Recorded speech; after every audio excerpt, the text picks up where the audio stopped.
100 pound बर्फ में 3 सोने की चाबियां छिपी हैं। वह तिजोरी खोलकर पुरस्कार जीत सकेगा। खेल के नियमों के अनुसार बर्फ तोड़ना मना है। बर्फ को जल्दी पिघलाने के लिए क्या करें? बर्फ की बनावट पत्थर की तरह है, बेहद कठोर, और उनके पास कोई उपकरण नहीं है, इसलिए उनके पास केवल अपने शरीर का तापमान ही उपाय है। जॉर्ज ने सोचा कि वह अपने गर्म मुंह से बर्फ को पिघलाने की कोशिश करेगा, लेकिन उसकी जीभ लगभग जम गई। आवे ने अपनी पिंडली को बर्फ पर दबाया और अपने ऊनी पैंट को रगड़ने लगा, लेकिन मांसपेशियां भी बर्फ सहन नहीं कर रही थीं।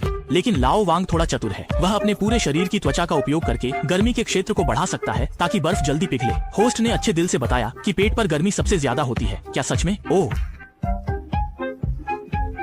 बड़े चाचा को भेजने वाले थे। तभी आवे ने देखा कि उसके हाथ में एक अंगूठी है जिसका उपयोग वह बर्फ को खुरचने के लिए कर सकता है। जॉर्ज ने अपनी जेब में एक कार्ड पाया जिससे वह बर्फ के टुकड़ों को भी खुरच सकता था। कहानी को घर देखना है। जब तक नियमों का उल्लंघन न हो, किसी भी चीज का उपयोग किया जा सकता है। वे तेजी से पूरे क्षेत्र की तलाशी लेते हैं। लाओ वांग को एक ड्रिल मिलती है, जॉर्ज को एक प्राइबा मिलता है और आवे को केवल एक प्लास्टिक पाइप दिखाई देता है। इतनी कठोर बर्फ के साथ उपकरणों का उपयोग करके केवल बर्फ के टुकड़े ही हटाए जा सकते हैं। इसे तोड़ना बहुत मुश्किल है। 20 मिनट की पिघलाने के बाद आंखों से देखा जा सकता है कि बीच में थोड़ी गहराई आ गई है, लेकिन चाबी के स्थान तक अभी भी बहुत दूर है। होस्ट एक हैंडबैग लाता है और अगर वे सवाल का सही जवाब देते हैं तो वे अंदर के उपकरण ले सकते हैं। सवाल पूछा गया, 2000 सालों का ओलंपिक खेल किस शहर में हुआ था? जॉर्ज ने जल्दी से जवाब दिया, बीजिंग, जबकि लाओ वांग ने कहा सिडनी। सही जवाब देने पर लाओ वांग ने एक हैंडबैग जीता जिसमें एक हेयर ड्रायर था। उसने तेजी से बर्फ के टुकड़े को एक तरफ किया और हेयर ड्रायर की गर्मी से बर्फ को पिघलाने लगा। पानी का बहाव बहुत तेज था और सच में यह बहुत मेहनत बचा रहा था, लेकिन इसका उपयोग केवल 1 मिनट के लिए ही किया जा सकता था। होस्ट ने अगला सवाल पूछा, टाइटैनिक का प्रस्थान बिंदु कहाँ था? आवे ने जल्दी से जवाब दिया, अमेरिका का न्यूयॉर्क, जबकि लाओ वांग का जवाब था इंग्लैंड का साउथहैम्पटन। इस बार लाओ वांग ने फिर से सही जवाब दिया और 2 सैंड पेपर जीते,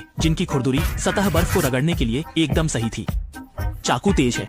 लाओ वांग की गहरी खाई और भी बड़ी हो गई। जॉर्ज लगातार पिघले हुए बर्फ के पानी को चूस रहा है। उसके पास कोई उपकरण नहीं है, इसलिए उसे मुंह से ही हवा फेंकनी पड़ रही है। आवे ने बर्फ के टुकड़े को पलटा और एक नई दिशा में उसे गर्म करने की कोशिश की। समय बीतते बीतते 40 मिनट हो गए। पिघली हुई खाई और भी बड़ी हो गई और अब उसे चिंता होने लगी कि कहीं ये टूट न जाए। केवल हाथों का क्षेत्र चाबी के करीब होना ज्यादा सुरक्षित है। वे दोनों हाथों से बारी बारी से रगड़ते रहे और बीच का छिद्र भी बड़ा होता गया। होस्ट ने तय किया कि उपकरण नहीं दिया जाएगा ताकि वे अपनी मर्जी से काम कर सकें। जॉर्ज बर्फ के टुकड़े को लेकर बाथरूम गया। बहते पानी से बर्फ को पिघलाना चाहता था। आवे ने बर्फ के टुकड़े को नाले पर रखकर रगड़ना शुरू किया, जबकि लाओ वांग ने कोई कार्रवाई नहीं की। अपने हाथों से बर्फ को खुरचने पर जोर दिया।